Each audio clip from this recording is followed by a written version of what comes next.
Vous savez, si ce Monday Night Raw n'a pas été très surprenant, si on veut parler de surprise, en plus d'avoir le bel esprit, comme vous l'amenez sur la chaîne, si on veut parler de surprise, eh bien, quelle n'a pas été ma surprise hier, déjà d'avoir été capable de poster TLR POV catch à la première personne dans les temps. Oh oui, oh oui, j'ai fini le montage littéralement à 10h30 du matin, hier matin, le 11 novembre, 11-11, portail du 11-11, gros portail énergétique.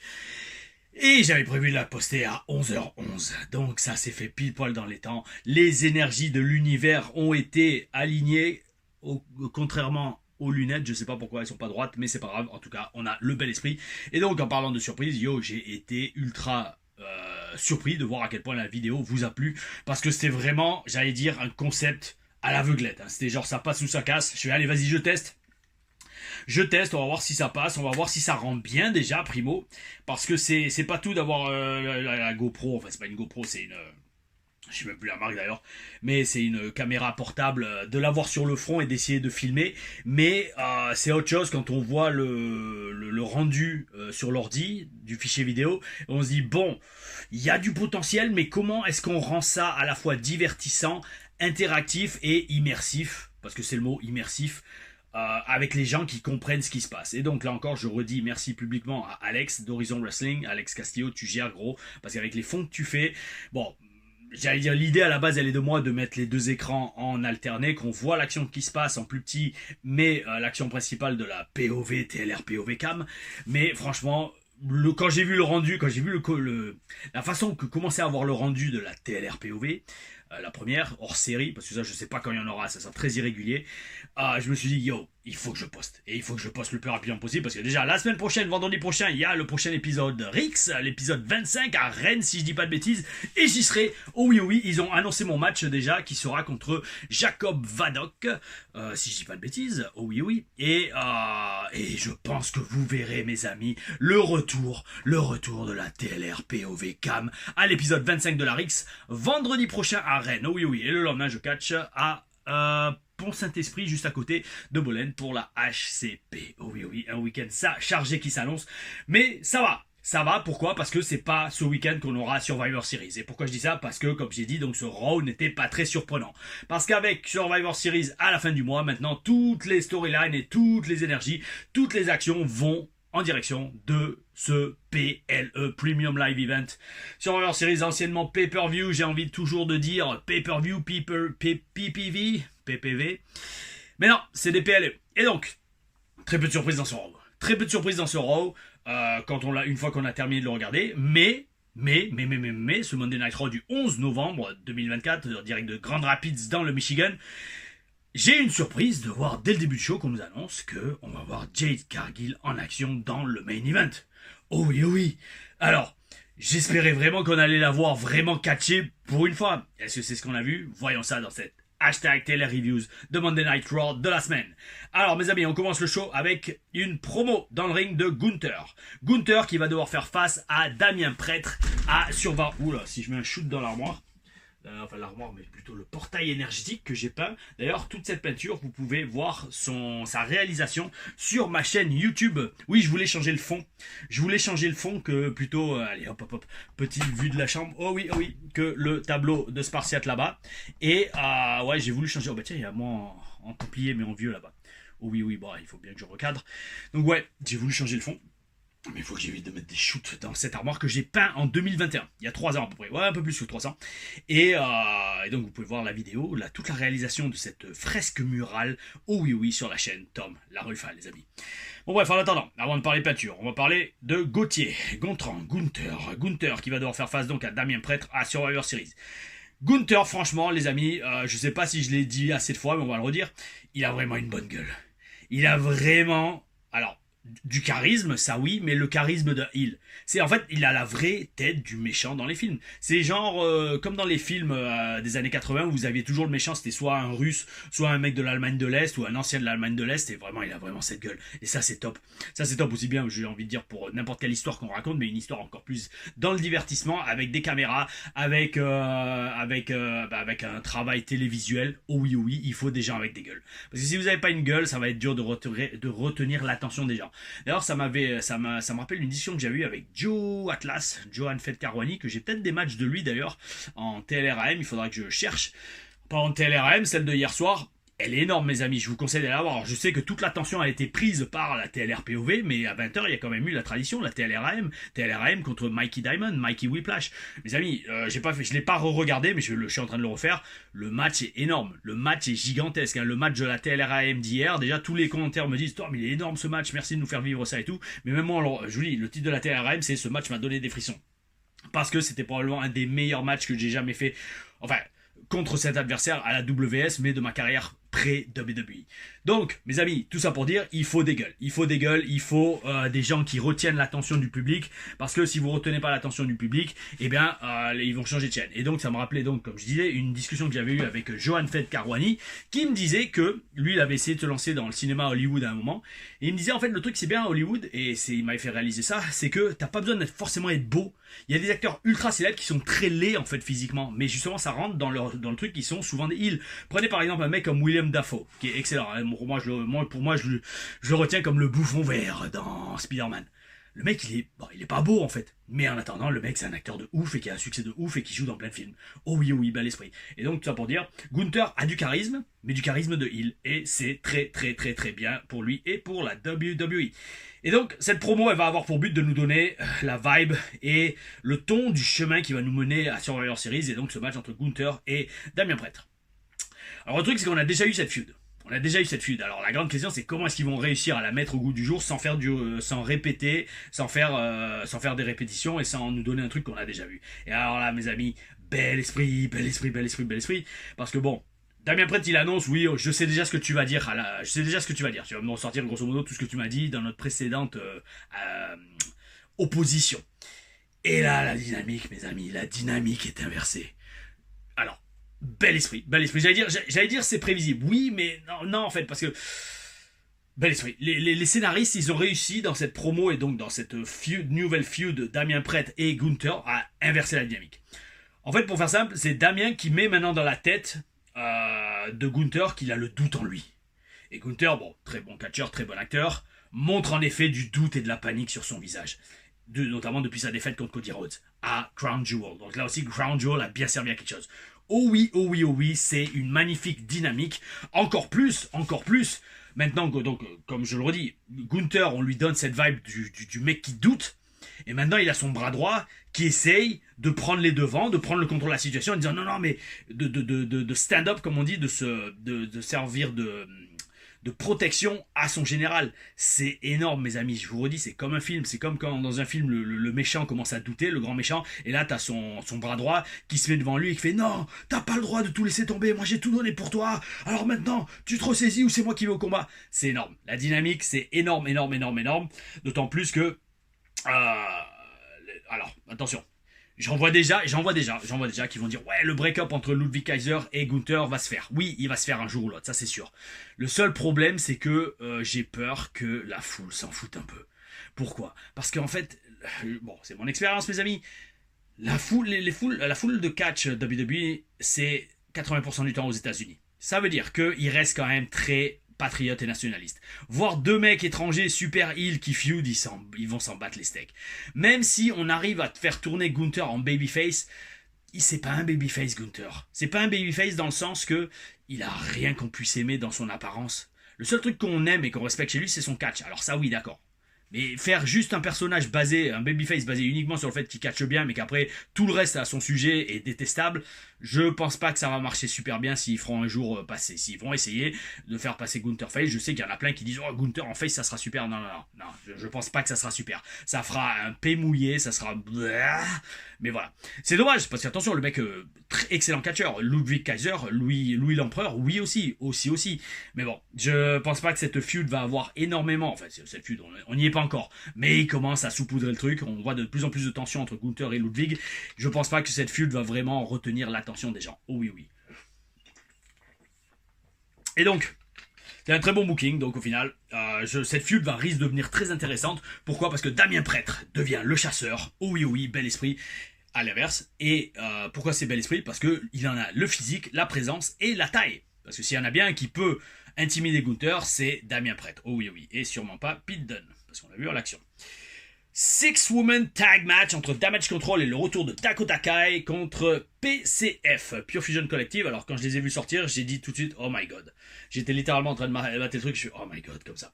Mais bon, laissons une chance mes amis. Alors, déjà bel esprit. Avant le match ils disent sponsor du show Golden Corral. Et alors mes amis, Golden Corral, grosse dédicace mes amis, c'était mon endroit préféré pour faire des cheat meals le dimanche. Golden Corral, pour ceux qui connaissent pas, ou alors même ceux qui connaissent, aux États-Unis c'est une chaîne de buffet à volonté. C'est énorme, vous y allez, vous mangez, il y a de tout, il y a littéralement de tout. Il y a de tout, peut-être pas de la viande, peut-être pas de la nourriture japonaise, je me souviens pas qu'il y ait eu des sushis à Golden Corral, mais en attendant c'était un buffet illimité. Alors à l'époque je mangeais encore de la viande, donc j'y allais, je me pétais le bide. Je me pétais le bide les dimanches parce que j'étais en régime forcené et hardcore toute la semaine, et le dimanche c'était le cheat day. J'allais après être rentré du show, alors on rentrait du show le samedi soir en général vers 1h, 2h du mat, temps de se rentrer, de tout mettre à sécher si j'avais catché, ou de vider mon sac, aller au lit à 2h30, douche etc, lever 10h pour essayer quand même d'avoir 8 heures de sommeil, 10h, 10h30. Peut-être, allez, petit déj rapide, je commençais par les courses. Ouais, j'allais faire les courses pour la semaine, dimanche, à midi et demi, je rentrais, j'avais fini les courses. J'allais me casser le ventre, cheat meal, donc vers midi et demi, 1h, mais j'essayais d'y aller plus tard, parce que en général, là-bas, le dimanche, en milieu de journée, aux States, il y a tous les gens qui sortent de la messe, donc c'est rempli, tous les restos sont remplis. Alors peut-être j'y allais peut-être un peu plus tard, vers 1h30, 2h. Après muscu, après avoir digéré, mais c'est très dur de s'entraîner après avoir fait un méga cheat meal. J'avais une congestion de ouf, parce que pour ceux qui connaissent un peu la muscu, ceux qui font un peu de sport, vous saurez que quand on est super sec et qu'on fait régime toute l'année quasiment, et toute la semaine en tout cas, dès qu'on prend un surplus calorique, yo mes amis, vous avez les veines sur les muscles, c'est un truc de ouf. Bon l'esprit, j'avais ça toutes les semaines, tous les dimanches. Mais bref, tout ça pour dire, après il y avait muscu, et le soir, lessive et Walking Dead à 9h. 9 p.m. C'est la tradition ça mes amis.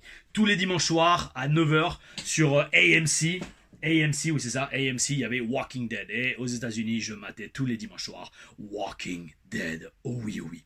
C'était la petite anecdote, mes amis. Donc bref, ça pour dire, merci Golden Corral d'être le sponsor du show, et merci d'avoir sponsorisé autant de cheat meals quand j'étais à Orlando. Oh oui, pour le Performance Center et la WWE. Alors, PCF, déborde de charisme et de couleur dans ce match. Ils sont habillés tout en noir, et c'est tout. Et j'ai presque envie de dire, ils ont presque même pas de tenue de catch.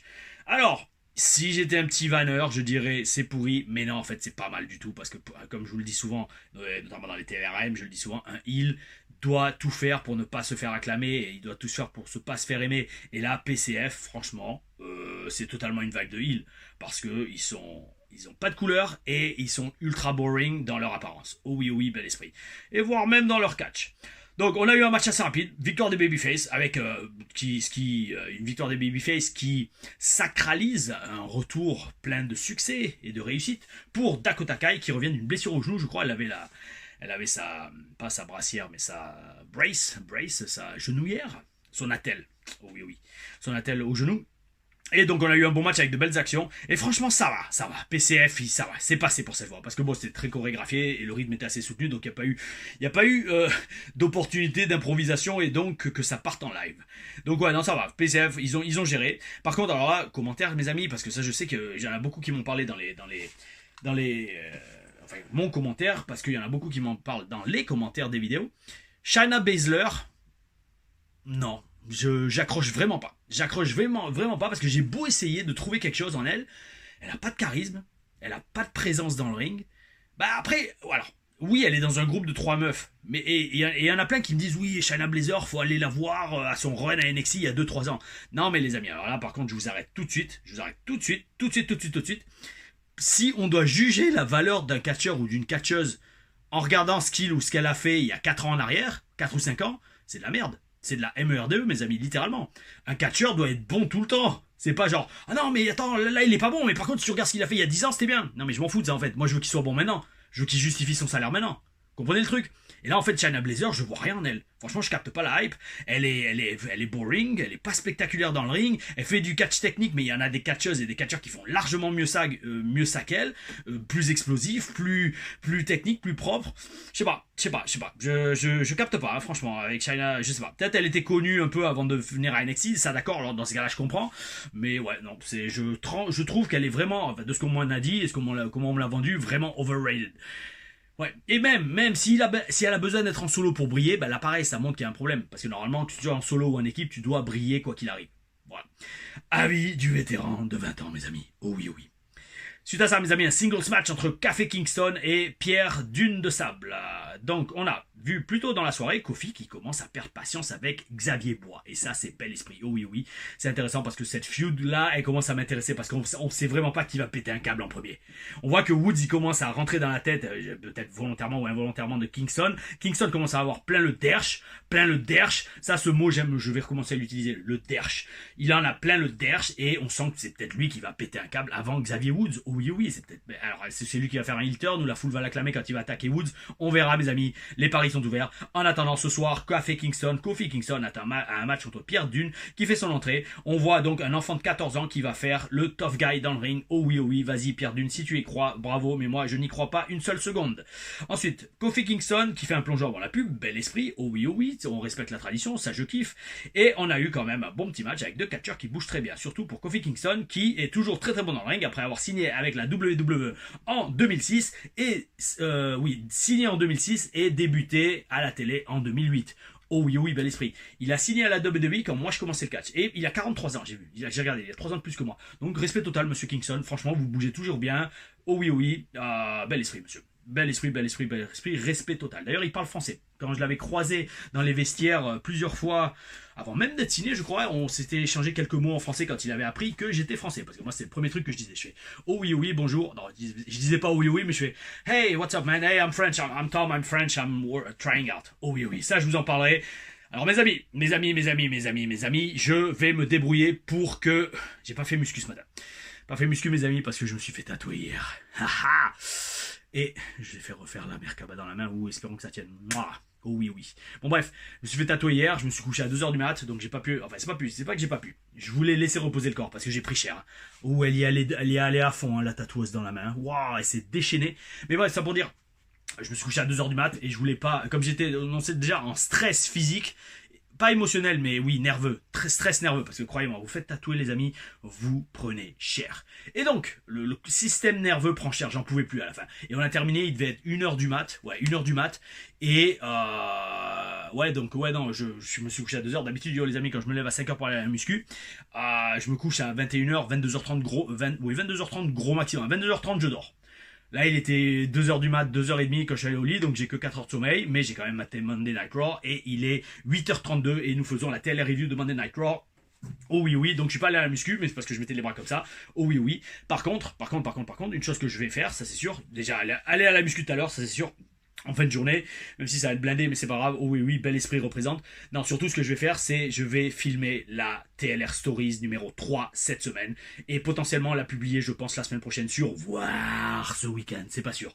Tout va dépendre. En fait, le problème, il va falloir que j'en parle avec Beast, éventuellement d'autres youtubeurs, c'est que je me dis aussi, est-ce que faire trop de contenu, ça tue pas le contenu? Tu vois, en mettre trop d'un coup, mettre 4 ou 5 vidéos par semaine, parce que je vois très clairement quand même que les vues baissent sur les reviews, donc bon, je me dis, tiens, est-ce qu'il faudrait que j'y lise quelque chose là-dedans? À voir. Franchement, le retour alors, c'est paradoxal parce qu'en fait, le nombre d'abonnés continue à augmenter. On est à 5500 bientôt. Bel esprit, bel esprit, bel esprit. On se rapproche des 10 000 et de la vidéo avec Becky Lynch. Oui, oui.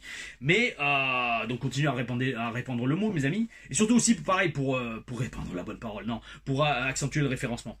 Parce qu'en fait, au final, plus il y aura de vues, plus il y aura d'interactions, ben, plus, au final, comment dire, ça me renforcera dans l'idée que le fait de faire plein de contenu ça marche. Et au contraire, si je vois que ça ralentit les chiffres, je me fais bon bah tiens, on va peut-être ralentir la cadence. On va voir mes amis. Bref, dans tous les cas, TLR Stories numéro 3 sera filmé cette semaine. Et pourquoi je vous dis ça? Parce que je sais que dans la TLR Story, je pense numéro 4, je parlerai comment la WWE m'a repéré, ou alors mes tryhards WWE, les différents tryhards que j'ai eu, et je vous parlerai de tout ça en détail.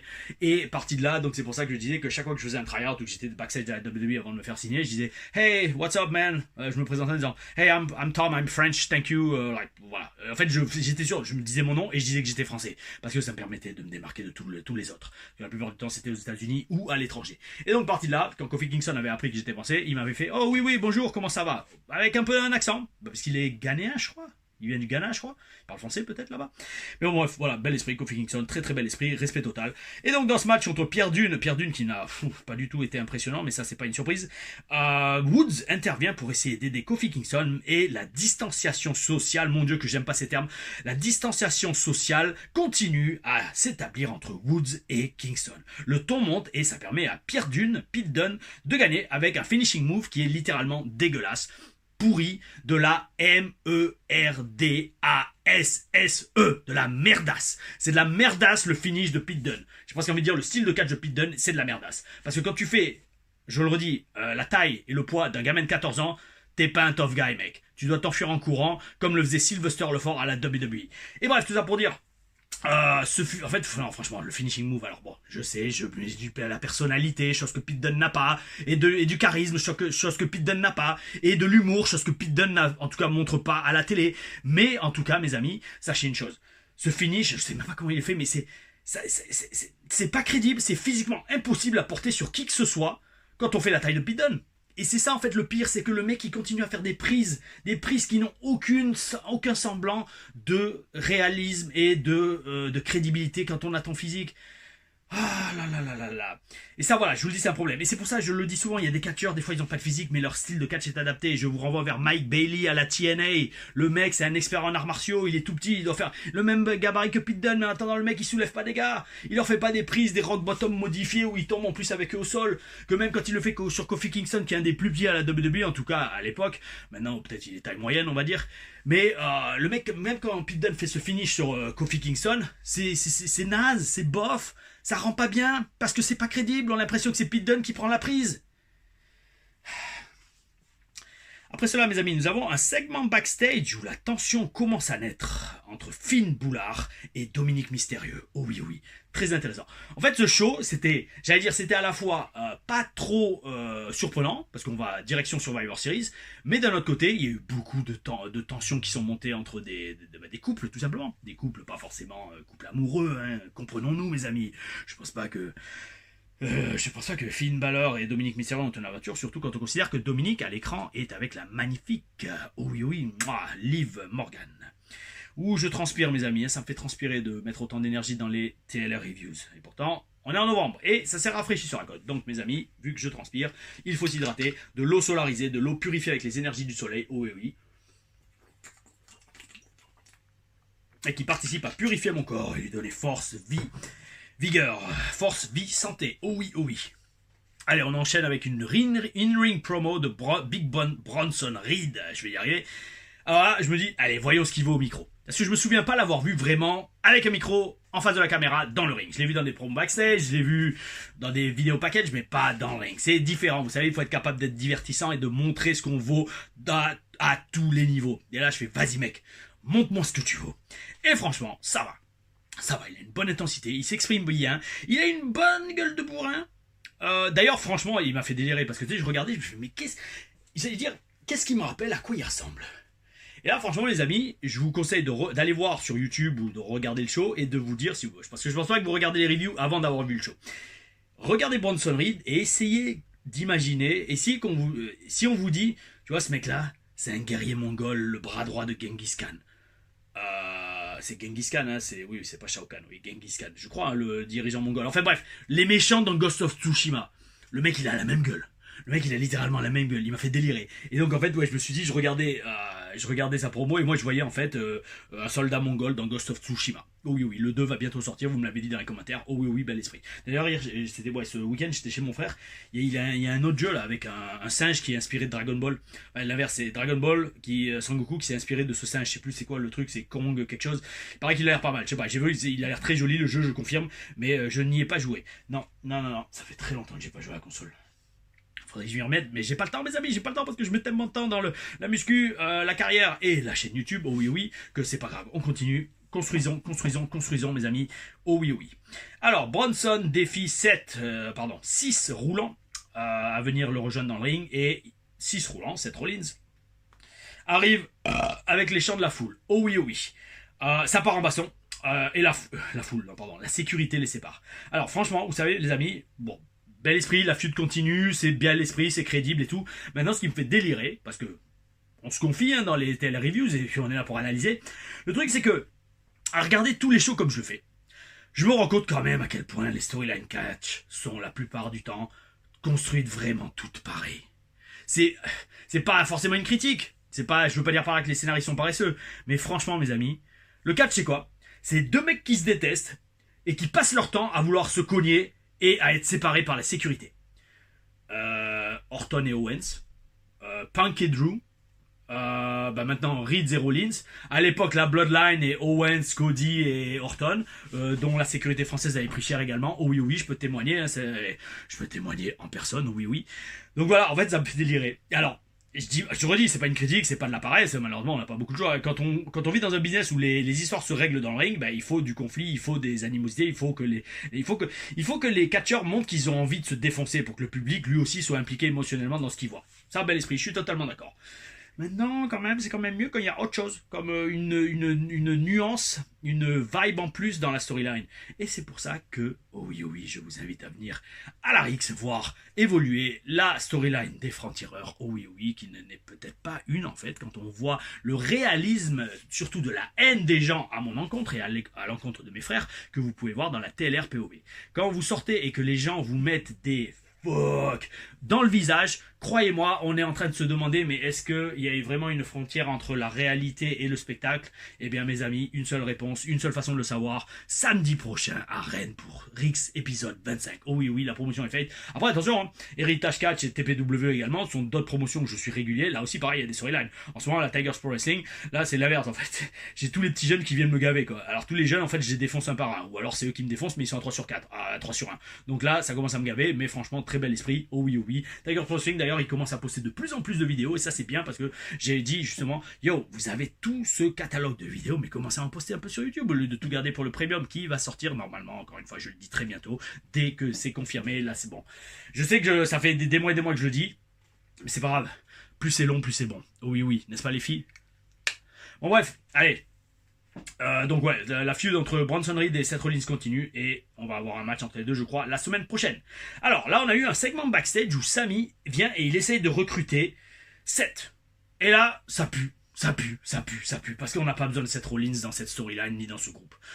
Et heureusement Seth l'envoie balader. Alors c'est vrai que Seth il a une grosse histoire avec Roman Reigns, ça d'accord. J'ai tendance à l'oublier parce que le Shield j'ai pas vraiment vécu ça en tant que spectateur. Je l'ai vécu plutôt en tant que catcheur quand on les a vus monter sur la route, qui sont partis de Tampa, qui sont partis de FCW, oui, de NXT. Mais voilà, je l'ai pas vraiment vécu en tant que fan. J'ai pas vraiment vécu le parcours du Shield. Apparemment le Shield a une aura mythique pour beaucoup de fans, pas pour moi parce que j'ai pas vécu ça d'un point de vue de fans spectateurs comme maintenant je vis le business dans un sens. Oh oui avec les TL reviews. Et donc Seth l'envoie balader, donc je suis content. Oh oui. Et en fait ce qui est bien quand même c'est que Seth dit tout haut ce que tout le monde pense tout bas. Ou j'ai presque envie de dire peut-être même que ce que personne ne pense. C'est que Roman Reigns est un tyran. Mes amis, Roman Reigns est un tyran. Le mec c'est un mégalo parano qui rentre dans la tête des gens par son charisme. Si ça définit pas un tyran ou un dictateur, mes amis, revoyez la définition et surtout revoyez l'histoire. D'accord? Donc mes amis, ça va vous faire mal. Hein. Je sais que vous l'aimez beaucoup. Et moi aussi, je l'adore. Hein, j'adore son travail. Mais Roman Reigns, a un comportement de heel. Je dis pas que c'est un heel. pas sur papier, parce que la foule l'adore. Il y a une réaction de babyface. Mais tout de Roman Reigns pue le heel. Pue le heel.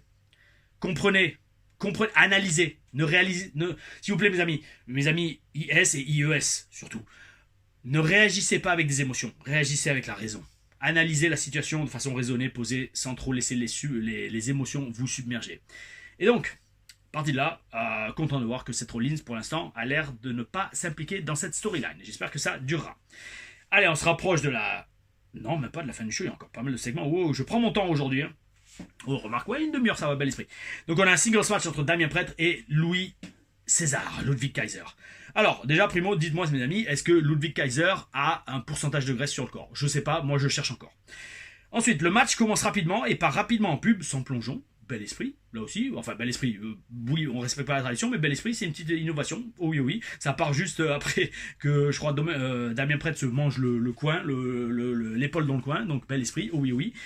Donc enfin, franchement, on a eu une bonne dynamique entre deux vrais superstars WWE, avec des physiques, des gueules, du talent dans le ring et des tenues magnifiques. Oh oui, oh oui, bel esprit, que demander de plus?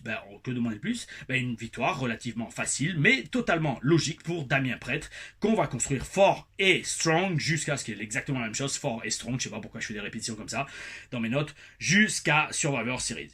Franchement, vous savez, changer la dynamique avec Gunther, c'est bel esprit, car ça va enfin permettre de faire croire, ou de même littéralement de faire penser à des gens que Gunther a une chance de perdre le titre. Parce que jusqu'à présent, le booking de Gunther, c'était un peu comme le booking de... qui on a eu dans mode Superman? Rhea Ripley, Damien Prêtre à l'époque, avant qu'il perde le titre contre Gunther. En fait, Gunther, chaque fois qu'il a un match, on le voit pas perdre le titre. Là, maintenant, s'il commence vraiment à saupoudrer ce truc, ça y est, Gunther doute, et qu'ils le font bien, avec un bon booking, de bons scénarios et un très bon jeu d'acteurs, ça aussi c'est très important. Pas juste le booking, c'est aussi comment les storylines sont jouées à l'écran. Oh oui, on va peut-être y croire. On va peut-être y croire que Damien Prêtre va avoir une chance pour récupérer son titre de champion du monde poids lourd. Par contre, oui, je vous le redis, je vois pas Gunther passer face anytime soon. Je préfère le préciser. Gunther face, il n'y a aucun intérêt financier à la WWE pour faire de Gunther un babyface. Gunther est excellent en heel, en antagoniste. Il faut le garder antagoniste, en tout cas pour l'instant. Peut-être dans 4 ou 5 ans, quand il aura été heel pendant 5-6 ans, le meilleur heel de l'histoire de la WWE, en tout cas de l'histoire récente, oui, on pourra éventuellement penser à le faire passer babyface. Mais voilà, il n'a pas la vibe de babyface, Gunther. À part en Allemagne ou en Autriche. Ensuite, ou certaines parties de l'Argentine ou du Chili, je sais plus. Argentine et Chili, je crois. Apparemment, il y a des villages là-bas où vous pouvez voir un certain drapeau rouge, blanc et noir flotter avec une croix un peu bizarre et plein de blonds aux yeux bleus. C'était, d'ailleurs, je vous mens pas, là je vous jure que c'est vrai.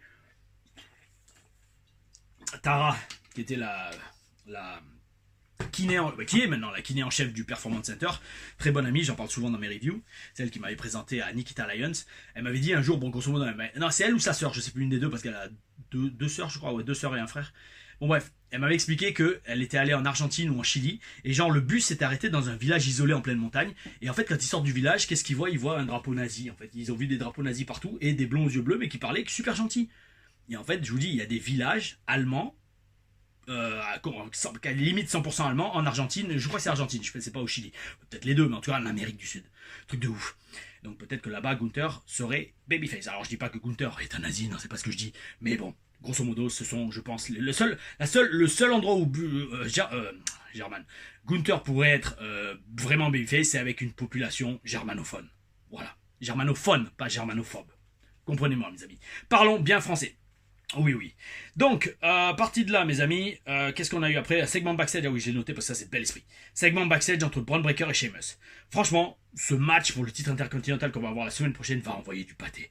J'ai toujours un peu de mal à capter la vibe de Braun Breaker. Est-ce qu'il est face? Est-ce qu'il est heel? Parce que c'est une sorte de face qui se la joue limite de façon insupportable, un peu comme Tom Larufa, mais il accepte tous les challenges sans hésiter, donc c'est pas un comportement de heel, donc on sait pas trop. Je pense que même lui, c'est pas trop. Mais au final, bel esprit, parce que ce match, ils vont se rentrer dans la gueule et ça va être top. Oh oui. In-ring promo entre le testament final et Wyatt Six. Alors, c'est pas vraiment une promo, c'est plus une altercation. Et là, je dis oh oui. Je pense qu'on se dirige là aussi vers un Survivor Series match entre les deux groupes. Et franchement, de voir enfin les Wyatt Six feuder avec le testament final, c'est ce que je teasé ce que je voulais voir, souhaitais voir depuis des semaines, voire des mois, et on va le voir. Oh oui, oh oui, ma position en tant que scripteur WWE se renforce de plus en plus chaque jour. Oh oui, oh oui, créez votre réalité, mes amis, manifestez vos pensées pour les ralentir leurs vibrations, leur taux vibratoire et les matérialiser dans la matière tridimensionnelle. Oh oui, oh oui. C'est ce que je fais avec mes idées de storyline et mes souhaits de storyline WWE. Oh oui, oh oui. Sauf que je suis pas payé pour ça. J'aimerais bien. Et donc, pour la première fois... Et dans ce segment, mes amis, pour la première fois, on a vu les Wyatt Six ressembler à des serpillères. Ils n'ont pas rejoint le clan, je pense pas qu'ils vont le faire. Je pense que ça va être le Final Testament qui va rejoindre le gang des serpillères, lui aussi malheureusement. Mais là, les Wyatt Six, ils ont une odeur. Ils ont une odeur de serpillère. Là. Ils étaient par terre et ils ont fait « Ouh, il y a des serpillères là. Oh, c'est les Wyatt Six, qu'est-ce qui se passe ?» Et en parlant de qu'est-ce qui se passe, le main event, mes amis. Le main event. Pourquoi? Dites-moi pourquoi le main event entre Liv Morgan et Raquel Rodriguez contre Bianca Belair et Jade Cargill pour les titres par équipe, si je dis pas de bêtises. Expliquez-moi pourquoi il n'avait que 7 minutes. J'ai pas compris. Le ding ding ding a eu lieu à 7 minutes de la fin de la vidéo et fin du show. C'est mauvais signe. Et à juste titre, parce que c'était un main event très décevant. Il y a eu très peu de catch, il y a eu une tonne d'interventions. Jade Cargill n'a été dans le ring que pour la fin et n'a que très peu chuté. Encore une fois, c'est Bianca qui a fait tout le boulot. Alors oui, je fais une fixation sur Jade Cargill, mais bon, le match en lui-même, de toute façon, il était bof. Et c'était un main event décevant, mais là aussi qui a été utilisé et de façon prévisible pour nous amener petit à petit vers un match, je pense, Survivor Series style, 5 contre 5 entre les 5 femmes babyface et les 5 femmes heel. Et je pense qu'on va avoir pas mal de matchs en mode Survivor Series le 30 novembre, si je dis pas de bêtises, 5 contre 5. Hein. On va avoir le Wyatt Six contre Final Testament, les femmes, il va y avoir le War Games également. Yo, ça va être blindé, mes amis. Et je pense que ça sera bel esprit parce que c'est bien de respecter la tradition. Oh oui, mes amis. Et donc, en parlant de tradition, en conclusion, la route vers Survivor Series continue et passe. Et là, je pense qu'on a passé la deuxième. En route vers SS Survivor Series. Avec ce Monday Night Raw du 11 novembre 2024. Oh oui, en direct de Grand Rapids, Michigan. Voilà, je suis remonté tout en haut de la page des notes et mes amis, c'est l'heure de la question de la semaine. La question de la semaine qui m'a été posée par un pseudo que j'ai pas vraiment vu en commentaire pour l'instant. Il y a très longtemps, qui m'a alors Natalino La Rocca 4309 dans un SmackDown qui a eu des couilles de cette review. Alors, tu me dis, Natalina. En parlant du heel turn de Cody, ça me donne envie de connaître ton avis sur ce qu'est un bon heel turn ou un face turn. Faut-il avoir une bonne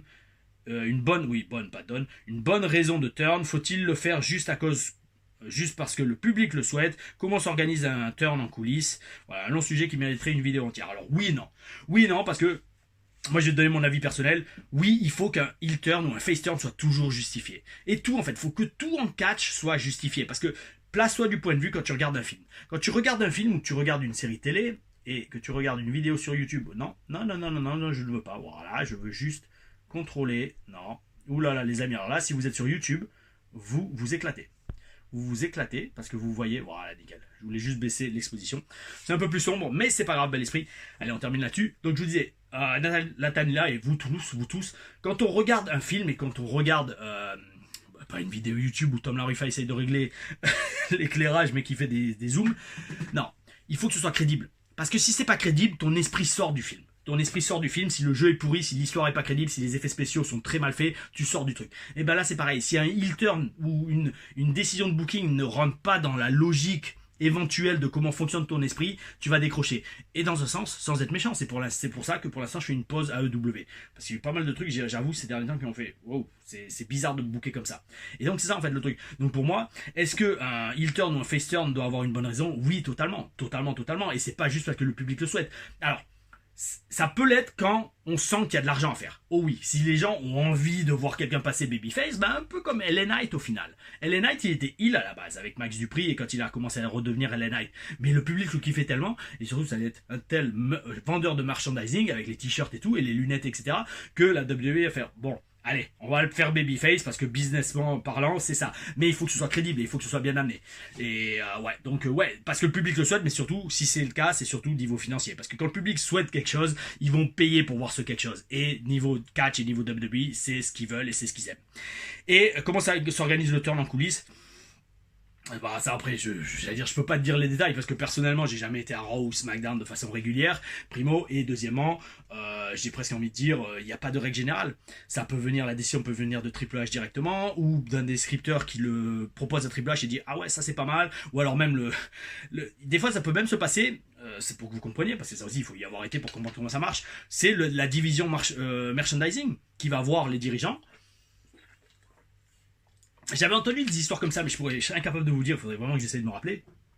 Mais des fois, c'est la division commerciale des merchandising qui va voir les scripteurs et les dirigeants.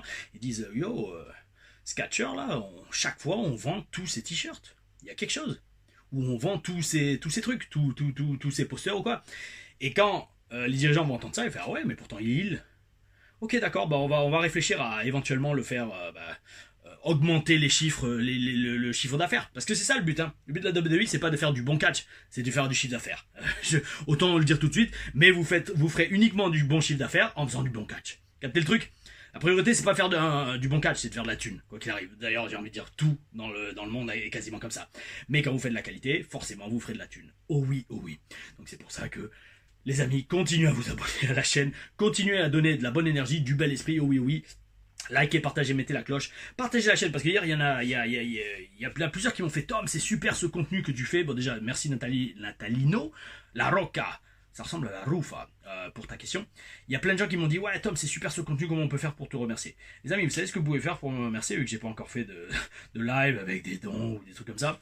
Ce que vous pouvez faire, c'est tout simplement partager la chaîne. Si vous avez des communautés fans de catch, si vous avez des communautés de gens qui aiment le catch et qui connaissent pas la chaîne, dites yo les gars, allez voir cette chaîne, abonnez-vous, soutenez Tom parce que déjà il a une carrière de ouf, il se donne à fond toujours pour le catch aussi bien dans le catch, dans le ring que sur la chaîne YouTube et il a besoin de votre soutien. Pourquoi? Pour faire grandir la chaîne et continuer à garder le bel esprit. Les amis, c'était la TLR Reviews de Raw. Demain on se voit pour la TLR Reviews d'NXT. Il y aura celle de TNA, il y aura celle de SmackDown cette semaine. Et peut-être, je sais pas, le reste. Restez à l'écoute, c'est pour ça, mettez la cloche, comme ça vous saurez quand la vidéo sort, les prochaines vidéos sortent. Et en attendant, je vous souhaite à tous de garder le bel esprit. Oh oui, ah oh.